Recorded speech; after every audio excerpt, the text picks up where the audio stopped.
Guys, আমি আপনাকে এখন যে ভিডিওটা দেখাবো, আসলে আমরা ব্রিজ পার হই, সবাই পার হই, কিন্তু ছোট বড় সবাই পার হই, কিন্তু কিভাবে পার হতে হবে, কিভাবে সতর্কতার সাথে অবলম্বন করতে হবে, তাই আপনাদেরকে আমি এখন দেখাচ্ছি।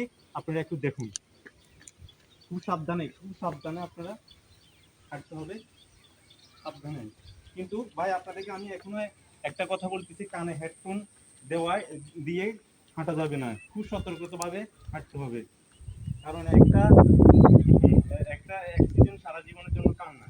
তাই আপনারা ব্রিজটা মানে কিভাবে পারবেন তাই আমি আপনাদেরকে ব্লগের মাধ্যমে দেখাচ্ছি। খুব আস্তে আস্তে সতর্কভাবে,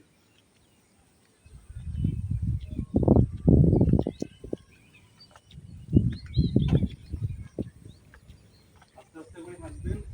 ব্রিজটা পার হতে দরকার অনেক লেট করবেন। আমি যেভাবে পার হয়েছি আপনারা এইভাবে